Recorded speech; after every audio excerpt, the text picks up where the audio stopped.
I sympathize with First Lady Lisa Araneta Marcos. I understand how she feels dahil kasi yung mga pangyayari ngayon at yung mga nakaraan pang mga pangyayari ay talaga nagpapakita na masakit para sa kanya dahil unang-una itong sukdulan, itong nangyari sa Tagum kung saan yung sinasabi nila na peace rally and prayer rally, hindi naman ganun ang kinalabasan, kundi naging destabilization rally. Dahil na saan ka ba naman nakakita na prayer rally pero kung ano-anong masasama pinagsasabi nila against President Bongbong Marcos and kay First Lady Lisa Araneta Marcos. Of course, masakit talaga yon dahil unang-una si First Lady ay nakita niya kung paano ang hirap na ginagawa, ang sakripisyong ginagawa ni President Bongbong Marcos upang isaayos ang ating mga suliranin, ang tinatahak nating mga challenges dito sa bansa. And still, merong mga tao na supposed to be ay kasama nila at nagko-cooperate sa kanila and tinatahak yung parehong direksyon ng gobyerno, taliwas naman ang ginagawa. Siguro, I would suggest na si Vice President Inday Sara, na kaibigan din natin at kasama ko sa campaign, mag-re-examine niya yung kanyang position sapagkat the Vice President should be one with the President in facing the challenges of our country. At dapat yan ay samahan niya ang Presidente, hindi taliwas sa pagpapakita ng suporta. Talagang yung yung nangyari, marami pa mga instances na nakita natin na si VP Inday Sara ay nadadala doon sa mga nasa paligid niya na siguro ay kung ano-ano mga sinusulsol sa kanya. Kilala ko naman si VP Inday na mahusay naman ang pag-iisip at siguro ay hindi lamang niya nare-re-examine kung ano dapat yung position niya sa mga bagay-bagay na yan. Kaya ako ay si First Lady ay talagang nasaktan dyan sapagkat alam nyo naman sa loob ng napakaraming taon ay sinuportahan niya si President Bongbong Marcos. Hindi lamang yun. Isipin nyo ng kanyang minahal at pinakasalan at sinamahan sa buhay si President Bongbong Marcos. At that time, nadapang-dapa ang mga Marcos. Dapang-dapa, talagang gupong-gupo. Yung panahon na yon ay doon niya sinamahan si President Bongbong Marcos. Kaya, sa mga pangyayari na yun, na nakikita niya na ginagawa naman ng lahat ng ating Presidente upang ang ating bansa ay maiahon. At merong tao na dapat ay kasama niya sa pagbabangon ng ating bansa ay yun pa ang nakikita na tumataliwas dahil sa mga pangyayari, mga sulsul, mga kung ano-anong mga plano ng ibang tao na sa paligid niya. I understand how she feels dahil kasi yung mga pangyayari ngayon at yung mga nakaraan pang mga pangyayari ay talaga nagpapakita na masakit para sa kanya dahil unang-una itong sukdulan, itong nangyari sa Tagum kung saan yung sinasabi nila na peace rally and prayer rally, hindi naman ganun ang kinalabasan, kundi naging destabilization rally. Dahil na saan ka ba naman nakakita na prayer rally pero kung ano-anong masasama pinagsasabi nila against President Bongbong Marcos and kay First Lady Lisa Araneta Marcos. Of course, masakit talaga yon dahil unang-una si First Lady ay nakita niya kung paano ang hirap na ginagawa, ang sakripisyong ginagawa ni President Bongbong Marcos upang isaayos ang ating mga suliranin, ang tinatahak nating mga challenges dito sa bansa. And still, merong mga tao na supposed to be ay kasama nila at nagko-cooperate sa kanila and tinatahak yung parehong direksyon ng gobyerno, taliwas naman ang ginagawa. Siguro, I would suggest na si Vice President Inday Sara, na kaibigan din natin at kasama ko sa campaign, re-examine niya yung kanyang position sapagkat the Vice President should be one with the President in facing the challenges of our country. At dapat yan ay samahan niya ang Presidente, hindi taliwas sa pagpapakita ng suporta.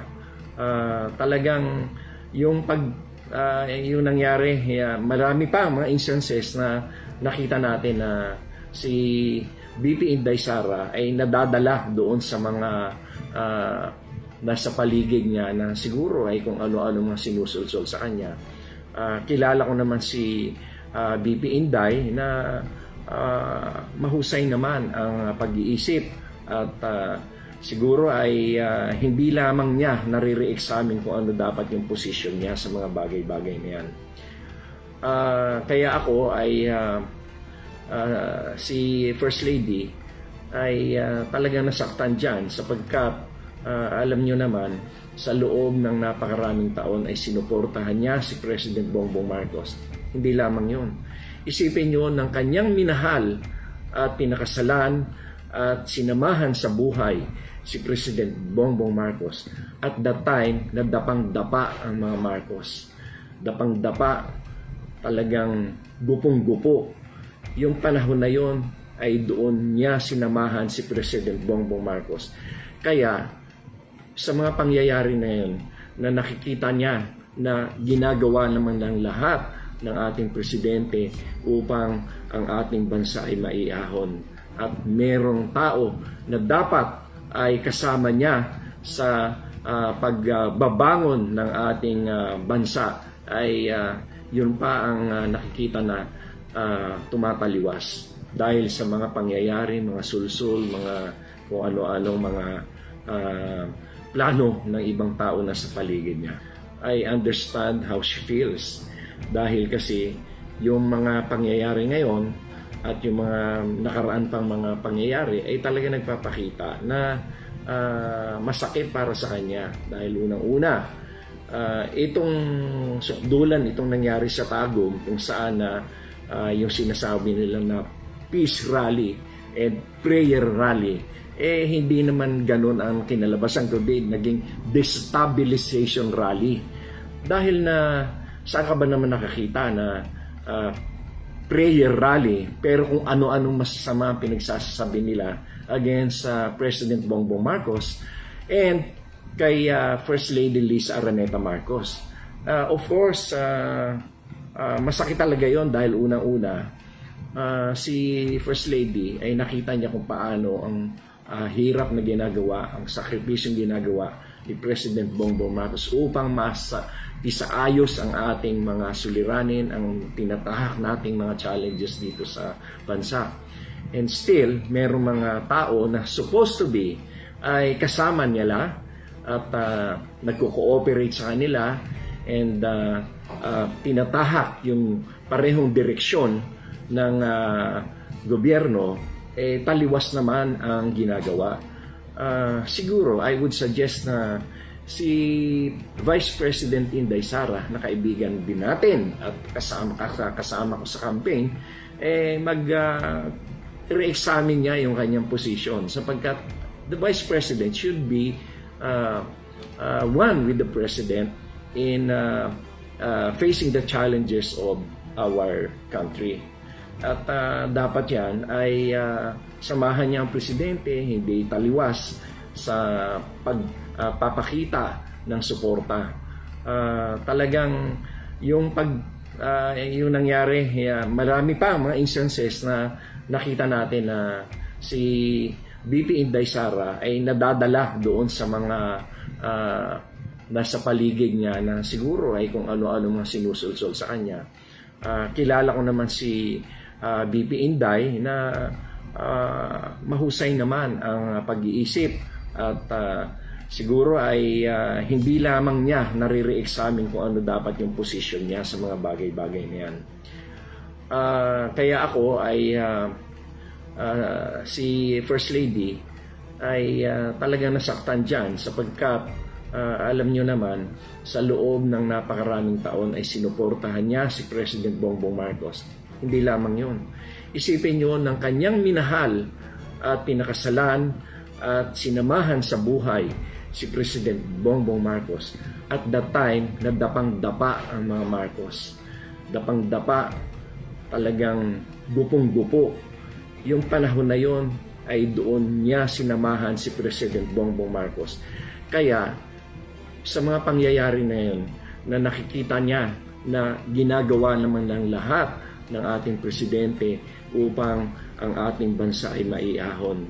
At merong tao na dapat ay kasama niya sa pagbabangon ng ating bansa ay yun pa ang nakikita na tumataliwas dahil sa mga pangyayari, mga sulsul, mga kung ano-anong mga plano ng ibang tao na sa paligid niya. I understand how she feels dahil kasi yung mga pangyayari ngayon at yung mga nakaraan pang mga pangyayari ay talaga nagpapakita na masakit para sa kanya dahil unang-una itong sukdulan, itong nangyari sa Tagum kung saan yung sinasabi nila na peace rally and prayer rally hindi naman ganun ang kinalabasan kundi naging destabilization rally dahil na saan ka ba naman nakakita na prayer rally pero kung ano-anong masasama pinagsasabi nila against President Bongbong Marcos and kay First Lady Liza Araneta Marcos. Of course, masakit talaga yon dahil unang-una si First Lady ay nakita niya kung paano ang hirap na ginagawa, ang sakripisyong ginagawa ni President Bongbong Marcos upang isaayos ang ating mga suliranin, ang tinatahak nating mga challenges dito sa bansa. And still, merong mga tao na supposed to be ay kasama nila at nagko-cooperate sa kanila and tinatahak yung parehong direksyon ng gobyerno, taliwas naman ang ginagawa. Siguro, I would suggest na si Vice President Inday Sara, na kaibigan din natin at kasama ko sa campaign, mag-re-examine niya yung kanyang posisyon sapagkat the Vice President should be one with the President in facing the challenges of our country. At dapat yan ay samahan niya ang presidente, hindi taliwas sa pagpapakita ng suporta. Talagang yung yung nangyari, marami pa mga instances na nakita natin na si BP Inday Sara ay nadadala doon sa mga nasa paligid niya na siguro ay kung ano-ano mga sinusulsol sa kanya. Kilala ko naman si BP Inday na mahusay naman ang pag-iisip at siguro ay hindi lamang niya nare-re-examine kung ano dapat yung position niya sa mga bagay-bagay na yan. Kaya ako ay si First Lady ay talagang nasaktan dyan sapagkat alam nyo naman sa loob ng napakaraming taon ay sinuportahan niya si President Bongbong Marcos. Hindi lamang yun. Isipin nyo ng kanyang minahal at pinakasalan at sinamahan sa buhay si President Bongbong Marcos. At that time, nadapang-dapa ang mga Marcos. Dapang-dapa, talagang gupong-gupo. Yung panahon na yon ay doon niya sinamahan si President Bongbong Marcos. Kaya, sa mga pangyayari na yun, na nakikita niya na ginagawa naman ng lahat ng ating presidente upang ang ating bansa ay maiahon. At merong tao na dapat ay kasama niya sa pagbaba